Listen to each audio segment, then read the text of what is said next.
Selamat datang di channel Teman Tidur. Di channel ini seperti biasa saya akan kembali lagi dengan membawakan sebuah cerita yang tentunya semoga saja dapat menemani aktivitas kalian semua. Yuk daripada kita lama-lama langsung saja kita masuk ke dalam ceritanya.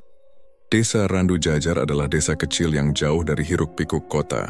Penduduknya hidup sederhana, mengandalkan hasil tani dan kebun yang diwariskan turun-temurun. Salah satu keluarga yang cukup disegani di desa itu adalah keluarga Pak Basuki. Dia tinggal bersama istrinya, Bu Marni, dan ketiga anaknya.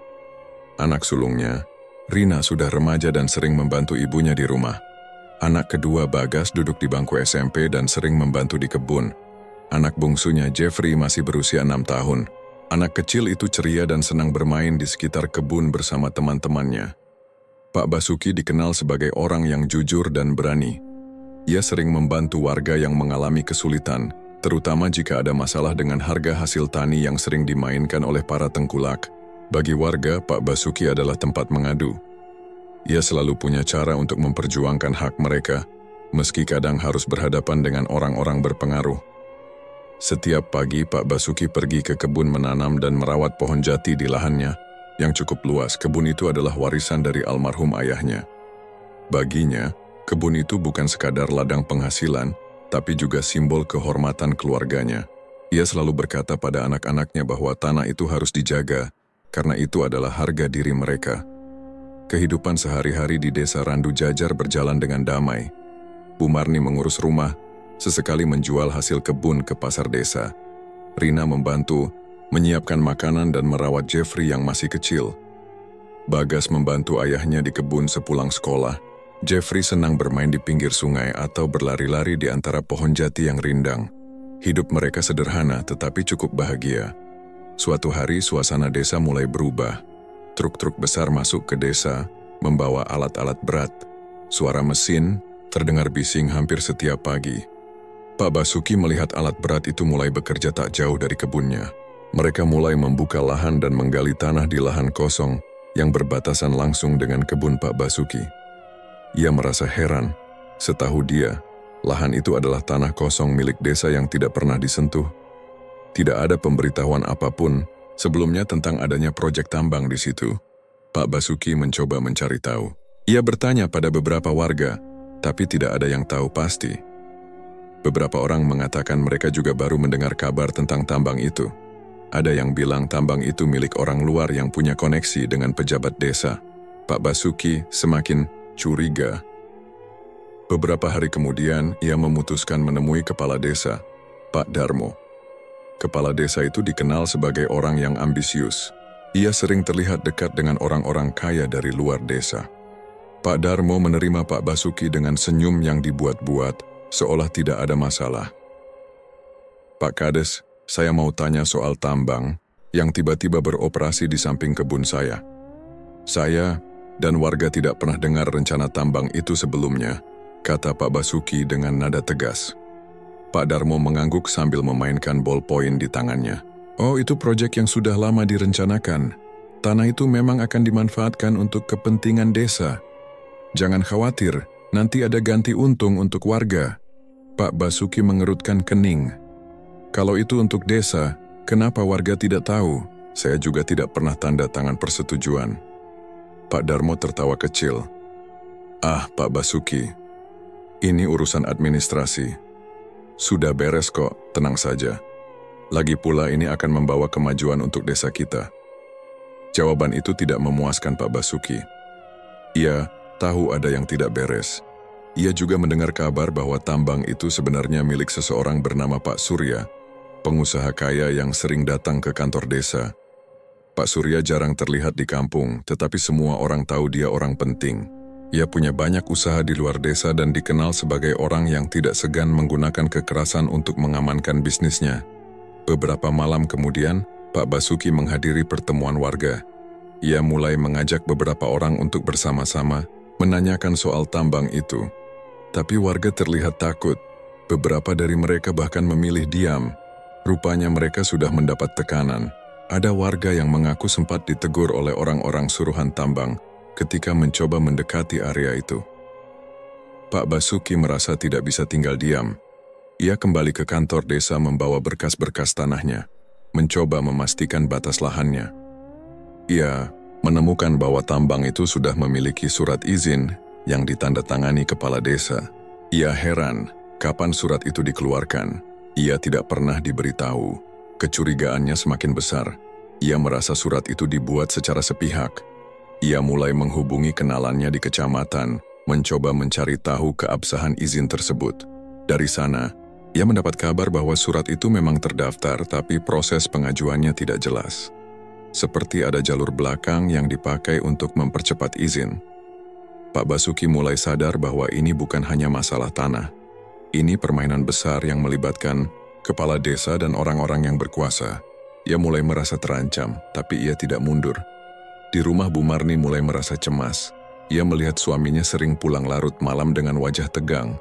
Ia meminta suaminya berhenti mengurus masalah tambang itu. "Sudahlah, Pak.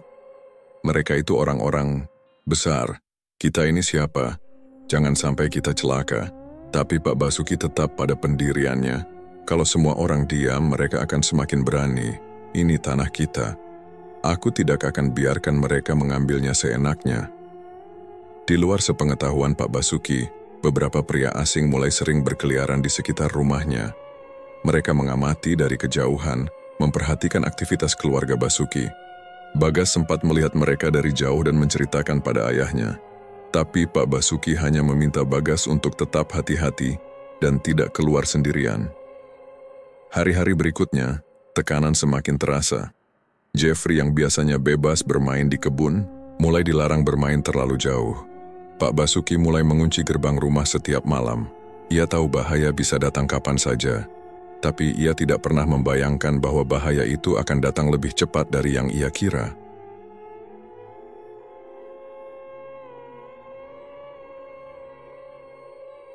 Pak Basuki tidak tinggal diam. Keesokan harinya, ia mendatangi kantor kecamatan untuk melaporkan dugaan pelanggaran izin tambang. Ia membawa salinan surat tanahnya dan menunjukkan bahwa wilayah yang digarap tambang berada tepat di batas lahannya. Ia menjelaskan bahwa ia dan warga tidak pernah diberi sosialisasi. Namun pihak kecamatan tidak banyak membantu. Mereka hanya mengatakan bahwa izin tambang itu sudah sah dan terdaftar. Pak Basuki tidak puas dengan jawaban itu. Ia mencoba menghubungi dinas pertambangan di kabupaten, tapi prosedurnya berbelit. Ia dipingpong dari satu meja ke meja lain. Tidak ada yang benar-benar mau memeriksa lapangan. Semua seperti sudah diatur. Beberapa petugas bahkan menolak menemui Pak Basuki setelah tahu ia berasal dari desa Randu Jajar. Pak Basuki sadar, kepala desa dan pemilik tambang sudah membeli jalur-jalur pengaduan, tapi ia tetap melanjutkan perlawanan. Ia membuat surat terbuka, menuliskan protes dan membagikannya ke warga. Ia berharap ada yang mau mendukungnya. Namun, situasi di desa mulai berubah. Warga yang tadinya ramah mulai menjaga jarak. Ada yang menghindar ketika bertemu Pak Basuki di jalan. Sebagian bahkan menolak berbicara dengannya. Mereka takut ikut terseret masalah. Pak Basuki mulai merasakan tekanan sosial yang pelan tapi nyata. Ia dan keluarganya perlahan dikucilkan. Malam harinya ia menemukan kucing peliharaan keluarganya mati di depan rumah dengan kondisi mengenaskan. Ada bekas sayatan di lehernya. Pak Basuki mengerti, itu bukan kecelakaan, itu peringatan. Beberapa hari kemudian Bagas, anak kedua Pak Basuki, dikejar oleh dua pria tak dikenal ketika ia pulang dari sekolah. Untungnya ia berhasil melarikan diri dan bersembunyi di rumah seorang tetangga. Bagas pulang dalam keadaan gemetar. Ia menceritakan kejadian itu pada ayahnya. Pak Basuki meminta Bagas untuk selalu pulang bersama teman-temannya dan tidak pergi sendirian. Ancaman tidak berhenti di situ. Rumah Pak Basuki mulai sering dilempari batu pada malam hari. Jendela pecah, pagar dicoret dengan tulisan ancaman. Pak Basuki memperkuat kunci pintu dan selalu berjaga setiap malam. Bu Marni semakin khawatir. Ia mulai menyarankan agar keluarga mereka pergi saja dari desa. Tapi Pak Basuki menolak. Ia merasa jika ia menyerah, mereka akan semakin berani menindas warga lainnya. Beberapa warga yang diam-diam mendukung Pak Basuki juga mengalami teror. Pak Yanto, tetangga yang sempat membantu menulis surat pengaduan, tiba-tiba menghilang. keluarganya, kebingungan karena Pak Yanto tidak pernah pulang sejak 2 hari sebelumnya. Tidak lama, giliran Pak Sardi, warga yang pernah mendampingi Pak Basuki ke kecamatan, juga menghilang. Kejadian itu membuat warga semakin takut. Mereka mulai menjauhkan diri dari Pak Basuki, seolah Pak Basuki membawa petaka. Pak Basuki mulai curiga bahwa kepala desa dan pemilik tambang terlibat dalam hilangnya warga-warga itu. Namun tidak ada bukti. Semua berjalan dalam bayang-bayang. Ia tidak tahu siapa yang benar-benar bisa ia percaya. Suatu siang, Pak Basuki kembali menemui kepala desa. Kali ini, ia datang dengan emosi yang tidak bisa ia tahan. Ia menuntut kepala desa bertanggung jawab atas izin tambang yang merugikan keluarganya dan warga desa. Pak Kades, saya tahu ini semua sudah diatur. Saya tahu surat izin itu dibuat dengan cara yang kotor. Berapa banyak uang yang Anda terima dari mereka? Suara Pak Basuki meninggi membuat beberapa staf desa terdiam. Pak Darmo, kepala desa, hanya tersenyum kecil. Pak Basuki, saya sudah bilang, ini untuk kemajuan desa. Kalau Bapak tetap mempersulit, jangan salahkan saya kalau desa ini tidak lagi ramah untuk keluarga Bapak. Ancaman itu disampaikan dengan santai, tapi Pak Basuki paham bahwa kata-kata itu bukan main-main. Malamnya, suara motor sering terdengar berputar-putar di depan rumah Pak Basuki. Beberapa kali terdengar suara keras seperti ledakan kecil di sekitar pekarangan. Pak Basuki tetap berjaga membawa sebilah parang di dekat pintu. Ia semakin sadar bahwa bahaya kini mengelilingi keluarganya. Jeffrey yang masih kecil mulai sering menangis di malam hari karena ketakutan. Ia tidak lagi bermain bebas seperti sebelumnya. Bu Marni berusaha menenangkan anak-anak, tapi ia sendiri dilanda kecemasan yang tidak bisa ia sembunyikan.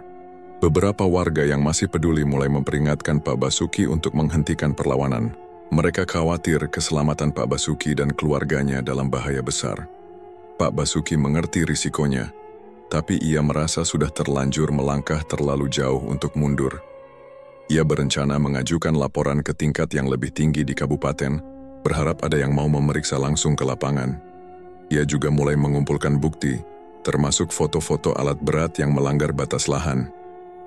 Sementara itu, Pak Surya, pemilik tambang, mulai memperketat pengawasannya.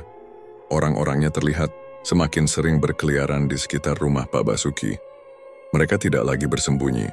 Mereka menatap Pak Basuki dan keluarganya dengan pandangan penuh ancaman.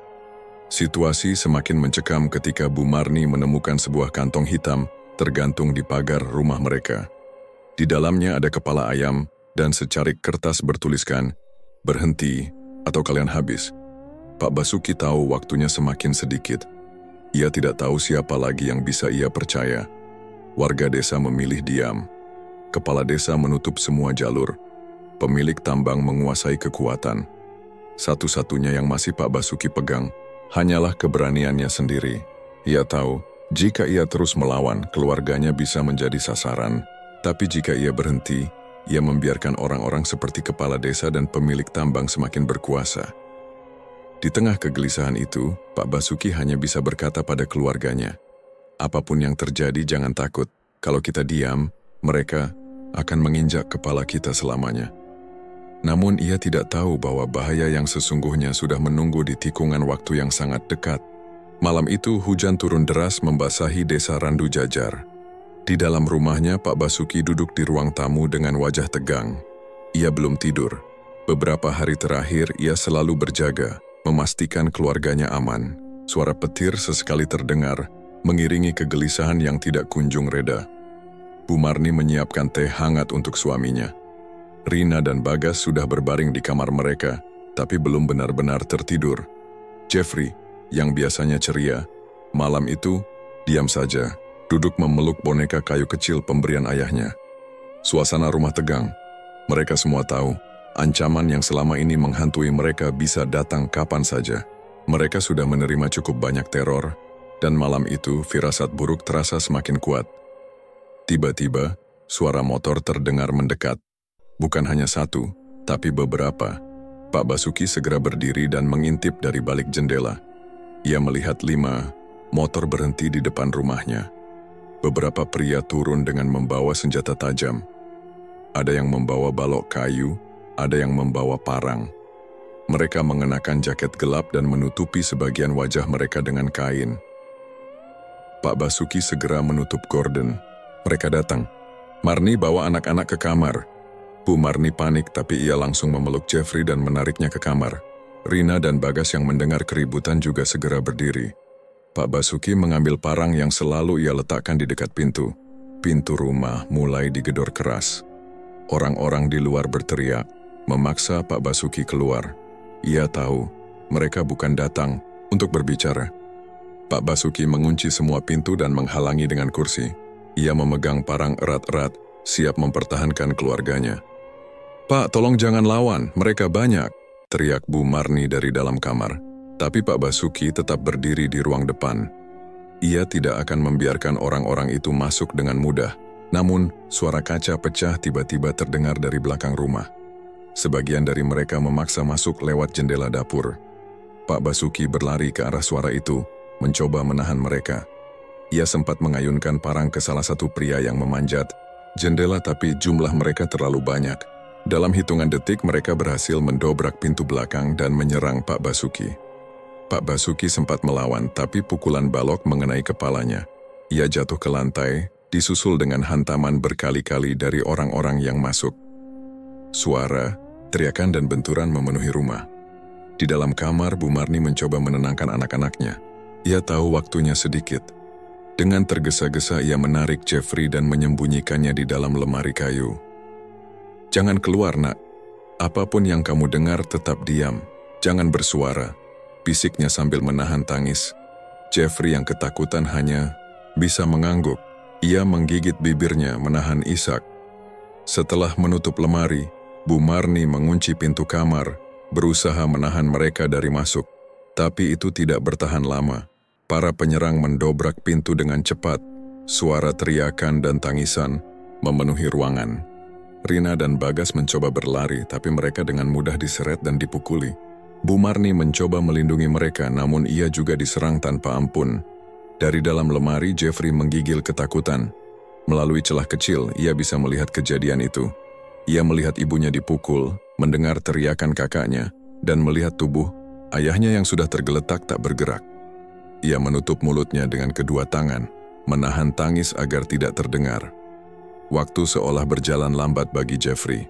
Ia melihat satu persatu anggota keluarganya diserang dengan kejam. Tidak ada belas kasihan. Tidak ada yang bisa ia lakukan selain menyaksikan semuanya dalam diam. Setelah beberapa menit yang terasa seperti selamanya, suara di luar mulai mereda. Para penyerang keluar dari rumah. Mereka meninggalkan jejak darah dan kerusakan di mana-mana. Jeffrey tetap bersembunyi. Ia terlalu takut untuk keluar. Ia tidak tahu apakah mereka sudah benar-benar pergi. Beberapa saat kemudian suara langkah kaki terdengar memasuki rumah. Jeffrey menahan napas, takut jika mereka kembali. Tapi suara itu terdengar lebih pelan, lebih hati-hati. Seseorang membuka lemari tempat Jeffrey bersembunyi. Yang muncul adalah Pak Darto, tetangga yang selama ini diam. Tetapi diam-diam masih peduli. Wajahnya panik dan matanya berkaca-kaca. "Jeffrey, ayo nak, kita harus pergi," bisiknya sambil mengulurkan. Tangan Jeffrey masih gemetar. Ia menatap Pak Darto dengan mata ketakutan, tapi akhirnya ia memegang tangan lelaki itu. Pak Darto membungkus Jeffrey dengan jaketnya dan membawanya keluar dari rumah. Di luar, hujan masih turun deras. Mereka berjalan cepat menyusuri gang kecil menuju belakang desa.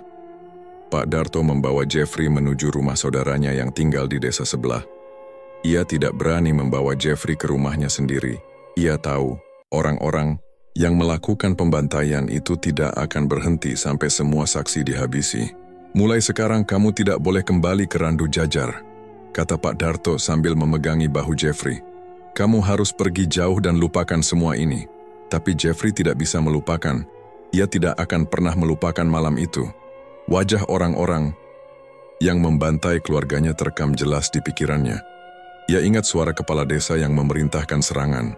Ia ingat bagaimana orang-orang tambang dengan kejam menghabisi keluarganya. Pak Darto mengatur agar Jeffrey diasuh oleh kerabat jauhnya. Di kota, ia ingin Jeffrey tumbuh dengan aman jauh dari ancaman. Namun di dalam hati Jeffrey luka itu terus membesar. Ia tidak menangis selama perjalanan. Ia hanya diam dengan tatapan kosong, memeluk erat boneka kayu yang masih ada di tangannya. Sejak malam itu, Jeffrey tidak lagi menjadi anak kecil yang sama. Dalam diamnya, ia menyimpan sesuatu yang kelak akan tumbuh menjadi dendam yang tidak bisa padam. 10 tahun berlalu, wajah Jeffrey kini telah berubah. Tubuhnya lebih tegap, pandangannya tajam, dan sikapnya penuh kewaspadaan. Ia kembali ke Randu Jajar, desa yang sudah lama ia tinggalkan. Tidak ada seorang pun yang mengenalinya lagi. Ia datang sebagai orang asing, dengan nama baru, berpura-pura sebagai buruh lepas yang mencari kerja di tambang. Desa Randu Jajar sudah tidak seperti dulu. Jalanan desa kini dipenuhi debu dan lumpur dari truk-truk tambang yang hilir mudik. Udara yang dulu segar kini terasa berat. Pohon-pohon banyak yang ditebang, sawah mengering, dan suara burung sudah jarang terdengar. Warga desa tampak murung dan tertekan. Mereka berjalan dengan kepala tertunduk, seolah kehilangan harapan. Jeffrey memperhatikan semua perubahan itu. Ia menyusuri jalan setapak yang dulu sering ia lewati bersama keluarganya. Rumah-rumah di desa banyak yang kosong. Sebagian warga memilih pergi karena tidak tahan dengan pencemaran yang disebabkan oleh tambang. Sisanya bertahan karena tidak punya pilihan lain.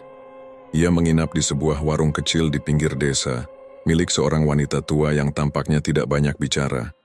Dari percakapan warga yang mampir, Jeffrey mengetahui bahwa kepala desa, Pak Suroto, kini semakin berkuasa. Ia bekerja sama dengan pemilik tambang, Tohari, yang sudah menguasai hampir seluruh lahan desa. Tidak ada yang berani menentang mereka. Di malam hari, Jeffrey duduk sendiri di dalam kamar sewaan yang sempit. Ia membuka sebuah buku catatan kecil berisi nama-nama yang pernah ia dengar 10 tahun lalu. Nama Pak Suroto dan Tohari ada di urutan teratas. Ia mencatat juga beberapa nama anak buah mereka yang dulu ikut dalam pembantaian keluarganya. Namun, sejak ia kembali ke desa, ada sesuatu yang mengganggu pikirannya. Setiap malam, Jeffrey mulai dihantui mimpi-mimpi yang tidak bisa ia kendalikan. Dalam tidurnya, ia sering melihat sosok ayahnya, Pak Basuki, berdiri diam di halaman rumah lama mereka. Terkadang ia melihat ibunya, Bu Marni, memanggil namanya sambil menangis. Wajah Rina dan Bagas juga muncul, memandangnya dengan mata kosong. Dalam mimpi itu, mereka semua berdiri menatap Jeffrey tanpa suara. Namun tatapan mereka seperti memaksanya untuk melakukan sesuatu. Malam itu, mimpi yang sama kembali datang. Ia berada di depan rumah lamanya yang kini dibiarkan kosong dan nyaris runtuh. Pak Basuki berdiri di teras, tubuhnya berlumuran darah, tapi wajahnya dingin. Jeffrey melangkah mendekat, namun tiba-tiba tangan-tangan muncul dari balik tanah, menarik kakinya. Ia terbangun dengan napas memburu dan tubuh basah oleh keringat. Ia memegang dadanya yang berdegup kencang. Ini bukan mimpi biasa. Ia merasa seolah benar-benar dipanggil oleh mereka. Keesokan harinya, Jeffrey mulai mendekati para buruh tambang. Mencoba mencari informasi, ia berteman dengan beberapa pekerja yang juga tidak menyukai cara kerja Tohari. Perlahan, ia mendapatkan kabar bahwa sebagian orang suruhan yang dulu terlibat dalam pembantaian masih bekerja di sekitar desa. Ada yang jadi mandor, ada yang menjadi pengawas lahan. Suatu sore, Jeffrey mengikuti salah satu orang suruhan lama itu yang bernama Wanto. Ia memperhatikannya dari kejauhan, memastikan bahwa Wanto adalah orang yang ia cari. Dari percakapan warga yang ia dengar, Wanto sering membanggakan diri pernah membersihkan masalah untuk Tohari dan Pak Suroto. Wanto tampak santai, seolah masa lalunya tidak pernah mengejarnya. Malam berikutnya, mimpi itu semakin menjadi-jadi. Kali ini arwah Bu Marni muncul dengan wajah penuh luka. Ia memanggil Jeffrey sambil berbisik, "Jangan lupakan kami." Setelah terbangun, Jeffrey merasa kepalanya berat. Di meja dekat ranjang, ia melihat boneka kayu kecil yang selalu ia simpan sejak kecil. Tapi sesuatu membuatnya merinding. Boneka itu sebelumnya ia simpan di dalam tas, namun kini sudah berada di atas meja, seolah dipindahkan oleh seseorang. Jeffrey tidak memberitahu siapapun. Ia tahu yang terjadi padanya bukan kebetulan. Ia yakin keluarganya benar-benar memanggilnya dari tempat lain, menuntut agar ia membalas perbuatan orang-orang yang telah menghancurkan mereka. Hari-hari berikutnya, Jeffrey semakin aktif mencari tahu. Ia mengunjungi tempat-tempat yang dulu menjadi lokasi penting, termasuk balai desa dan kantor tambang. Ia menyadari bahwa orang-orang di desa tidak berani berbicara terbuka. Banyak warga yang hanya menggeleng atau menghindar ketika Jeffrey menanyakan soal masa lalu. Namun ada satu orang, seorang pria tua yang bekerja sebagai penjaga gudang tambang, yang diam-diam memberitahu Jeffrey bahwa banyak catatan lama sudah dibakar oleh orang-orang kepala desa untuk menghapus jejak. Jeffrey mulai merencanakan langkah selanjutnya. Ia mencatat kebiasaan para pelaku, tempat mereka biasa berkumpul, dan jalur-jalur yang mereka lewati. Ia tahu, menghadapi mereka secara langsung akan berbahaya, tapi ia tidak punya niat mundur. Suatu malam, ketika hujan turun seperti malam tragedi itu, Jeffrey kembali bermimpi. Kali ini, seluruh keluarganya muncul bersama-sama. Mereka semua berdiri, mengelilinginya. Pak Basuki menatapnya dalam-dalam dan berkata dengan suara berat, "Waktumu sudah tiba, Jeffrey. Kami menunggu." Setelah bangun, Jeffrey duduk lama di tepi ranjang. Ia menggenggam boneka kayu itu dengan kuat. Dalam pikirannya tidak ada lagi keraguan. Ia telah kembali bukan hanya untuk mencari kebenaran. Ia kembali untuk menyelesaikan apa yang telah dimulai malam itu. Jeffrey tahu dendam ini tidak akan selesai dengan kata-kata. Ia harus menghadapi mereka satu persatu. Beberapa hari setelah Jeffrey memantapkan niatnya, kejadian aneh mulai terjadi di Randu Jajar. Wanto, salah satu orang yang pernah ia ikuti, ditemukan tewas di dalam gudang tambang. Tubuhnya tergeletak dengan wajah membiru, mulutnya menganga seperti sedang berteriak ketakutan. Tidak ada saksi, tidak ada tanda-tanda orang lain di tempat itu. Polisi yang datang hanya menggelengkan kepala, menyimpulkan bahwa Wanto terkena serangan jantung. Namun warga desa tidak percaya begitu saja. Mereka tahu Wanto bukan orang yang mudah takut. Beberapa warga mulai berbisik, mengaitkan kematian Wanto dengan kejadian masa lalu. Apalagi malam sebelum Wanto tewas, beberapa orang mendengar suara tangisan perempuan di sekitar gudang.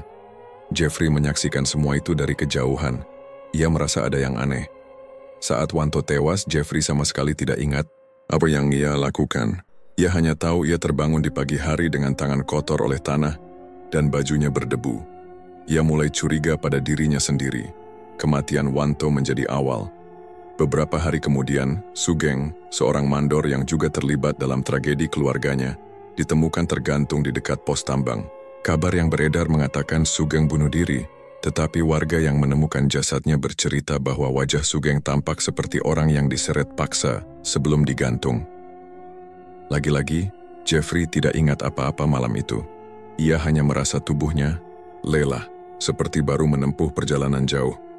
Ia mulai bertanya-tanya, apakah semua kejadian ini memang kebetulan atau ada hubungannya dengan arwah keluarganya? Malam berikutnya, Jeffrey kembali mengalami kehilangan kesadaran.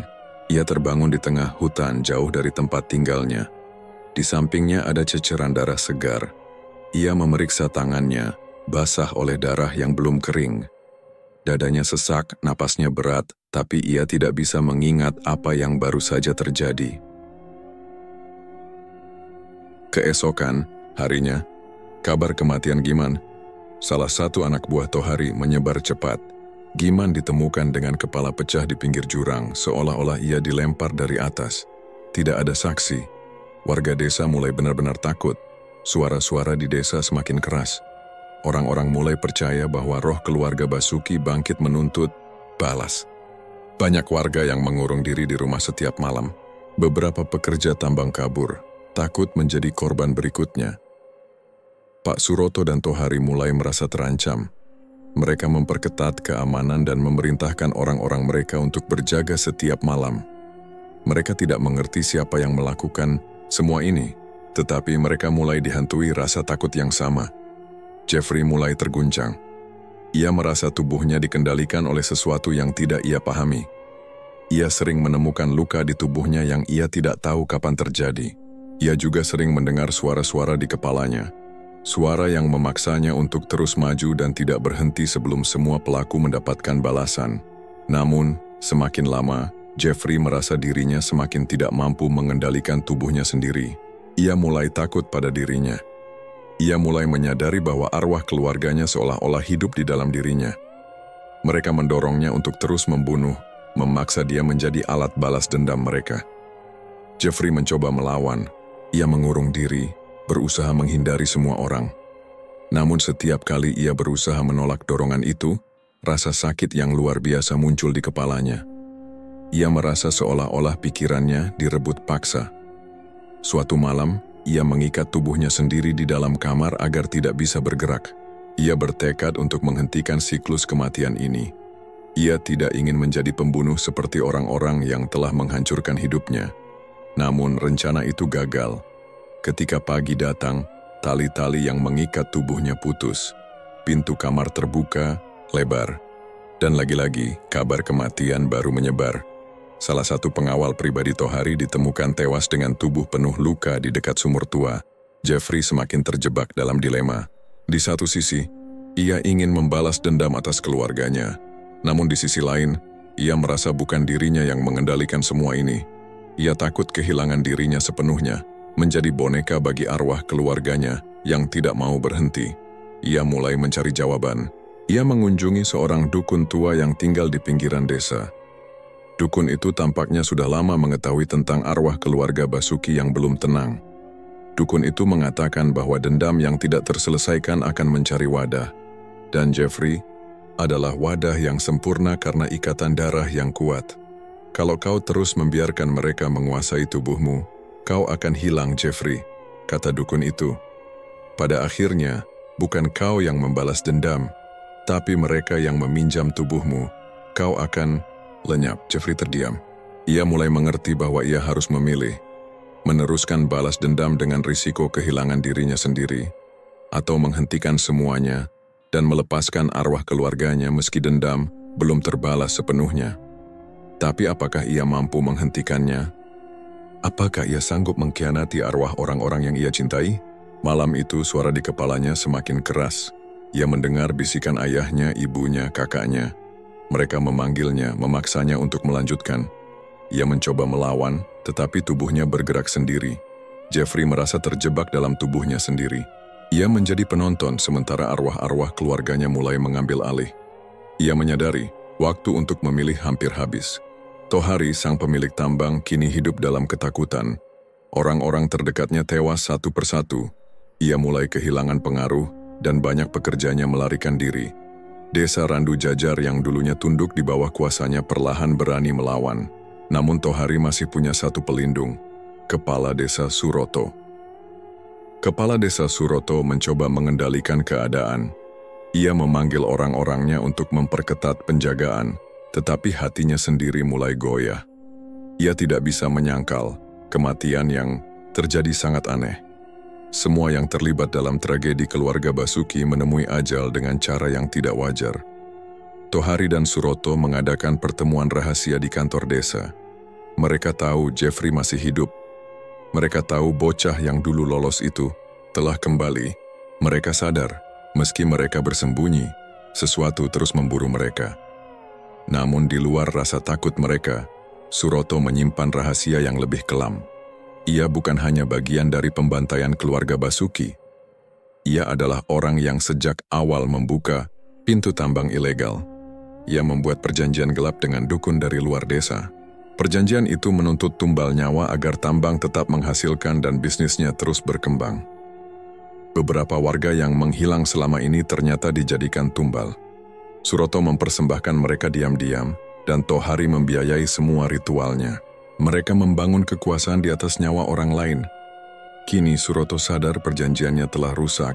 Ia mencoba melakukan ritual lagi untuk meminta perlindungan, tetapi tidak ada jawaban. Dukun yang biasa membantunya kabur sejak kematian Giman. Suroto merasa semua kekuatannya mulai ditinggalkan. Di sisi lain, Jeffrey sudah mengetahui semua itu.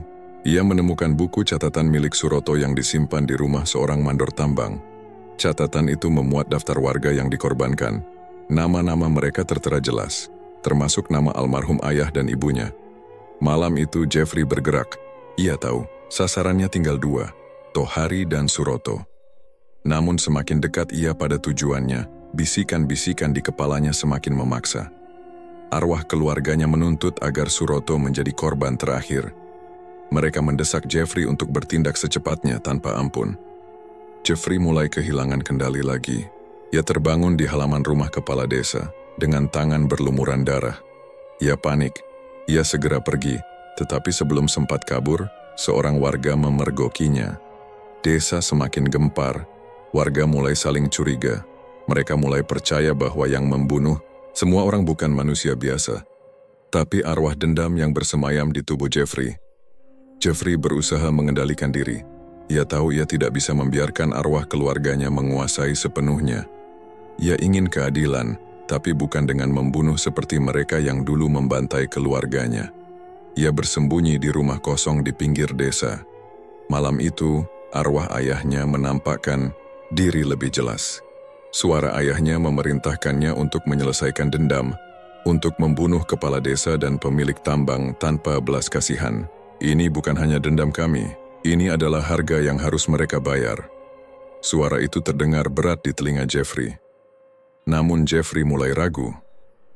Ia sadar, kalau ia mengikuti arwah keluarganya, ia tidak akan pernah berhenti. Ia akan menjadi seperti mereka yang ia benci. Beberapa hari kemudian Tohari tewas secara mengerikan. Tubuhnya ditemukan terbakar di dalam mobilnya, tanpa bekas orang lain di tempat kejadian. Banyak yang percaya bahwa itu ulah arwah keluarga Basuki. Namun kali ini Jeffrey sadar ia sama sekali tidak mengingat apapun tentang kejadian itu. Kini Suroto menjadi satu-satunya yang tersisa. Kepala desa itu ketakutan. Ia bersembunyi di rumahnya, memasang pagar besi, dan menyiapkan penjagaan ketat. Ia bahkan memanggil orang dari luar desa untuk melindunginya. Tapi Suroto tahu, semua itu sia-sia. Ia menyaksikan sendiri bagaimana Tohari dibunuh tanpa jejak. Di malam yang sepi, Jeffrey mendatangi rumah Suroto. Ia tidak sadar bagaimana ia bisa sampai di depan rumah itu. Tubuhnya bergerak seolah didorong oleh kekuatan yang bukan miliknya. Di dalam rumah, Suroto bersembunyi di ruang rahasia. Ia gemetar, tahu bahwa waktunya sudah dekat. Jeffrey masuk dengan mudah. Para penjaga sudah kabur setelah dihantui kejadian aneh selama beberapa malam terakhir. Ia berjalan pelan, tapi langkahnya mantap. Di sepanjang lorong, ia mendengar suara arwah keluarganya memerintahkannya untuk segera mengakhiri semuanya. Ketika Jeffrey menemukan Suroto yang bersembunyi di balik lemari besar, ia mengangkat linggis yang sudah ada di tangannya. Ia menatap kepala desa itu dengan tatapan kosong. Ini bukan aku, bisik Jeffrey pada dirinya sendiri. Ini mereka. Suroto memohon ampun, menawarkan uang, kekuasaan apapun. Tapi Jeffrey diam. Ia berusaha menahan tangannya yang bergetar. Ia berperang dengan dirinya sendiri. Arwah ayahnya menuntut balas. Arwah ibunya meratap, memintanya untuk segera membalas penderitaan mereka. Suara arwah kakaknya berteriak, mendorong Jeffrey untuk mengakhiri nyawa orang yang menghancurkan hidup mereka. Tapi Jeffrey menolak. Ia melempar linggis itu ke lantai. Kalau aku membunuhmu, aku sama seperti kalian. Aku tidak mau jadi bagian dari dendam ini lagi. Jeffrey memilih pergi, meninggalkan Suroto yang masih gemetar di sudut ruangan. Tapi arwah keluarganya tidak terima. Mereka marah. Mereka mencoba memaksa tubuh Jeffrey untuk kembali. Tapi Jeffrey melawan. Ia berlari keluar rumah. Tubuhnya terasa berat, seperti sedang ditarik paksa. Ia terus berlari menuju makam keluarganya. Di sana ia memohon agar arwah mereka berhenti. Ia berjanji akan hidup untuk mengenang mereka, tapi bukan dengan cara yang keji. Arwah keluarganya akhirnya perlahan menghilang, tetapi tidak sepenuhnya. Mereka masih mengawasi Jeffrey, masih menuntut balas, tapi Jeffrey bertekad untuk tidak membiarkan dendam itu menguasai hidupnya lagi. Suroto selamat malam itu, tapi hidupnya tidak lagi tenang. Ia dihantui oleh rasa bersalah dan ketakutan. Ia tahu, meski Jeffrey membiarkannya hidup, dendam tidak pernah benar-benar hilang. Beberapa minggu setelah kejadian malam itu, kepala desa Suroto ditemukan tewas di rumahnya. Tubuhnya tergantung di ruang tengah. Tidak ada tanda-tanda perlawanan, tapi wajahnya membiru dengan mata terbuka lebar, seolah meninggal dalam ketakutan yang luar biasa. Warga yang pertama menemukan jasadnya langsung berlari dan tidak pernah kembali ke rumah itu. Kabar kematian Suroto menyebar cepat. Warga Randu Jajar semakin yakin bahwa kutukan dendam keluarga Basuki belum berhenti. Mereka percaya arwah Basuki dan keluarganya menuntut Suroto sendiri. Meskipun tidak ada yang tahu pasti bagaimana kepala desa itu tewas, tidak ada yang berani menyelidiki lebih dalam. Semua orang memilih meninggalkan desa. Tambang yang dulu menjadi pusat kekuasaan di desa, itu kini berhenti total. Alat-alat berat dibiarkan berkarat, gudang-gudang terbuka tanpa penjagaan. Tak ada lagi yang mau bekerja di sana. Para pekerja dari luar pun tidak berani datang setelah mendengar cerita kematian misterius para pemilik tambang dan orang-orang dekat kepala desa. Warga pergi satu persatu. Rumah-rumah dibiarkan kosong. Beberapa yang bertahan mengaku sering mendengar suara-suara aneh di malam hari.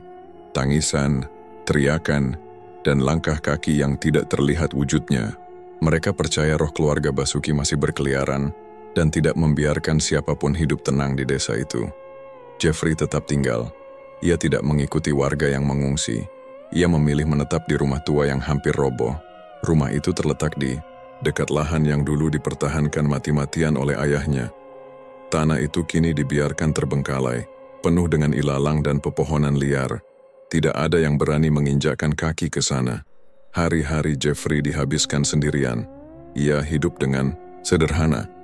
Ia menanam sedikit sayuran di halaman rumah, kadang berburu ikan kecil di sungai. Tetapi ia tidak pernah meninggalkan desa itu. Ia merasa terikat seolah-olah tidak bisa pergi, seperti ada sesuatu yang menahannya untuk tetap di sana. Jeffrey sering berbicara sendiri. Kadang ia duduk lama di depan makam keluarganya, menggerutu, berdebat dengan suara-suara yang hanya ia yang bisa dengar. Warga yang sempat melihat Jeffrey dari kejauhan mengatakan bahwa ia seperti berbicara dengan orang yang tidak ada di sana. Bisikan-bisikan itu tidak pernah benar-benar pergi. Arwah keluarganya masih ada di sekitarnya. Kadang mereka marah, kadang mereka memaksa Jeffrey untuk terus menjaga tanah itu dari siapapun yang mencoba datang. Dendam itu sudah terlalu dalam, tidak bisa dihapus begitu saja. Beberapa bulan setelah desa ditinggalkan, ada orang luar yang mencoba masuk.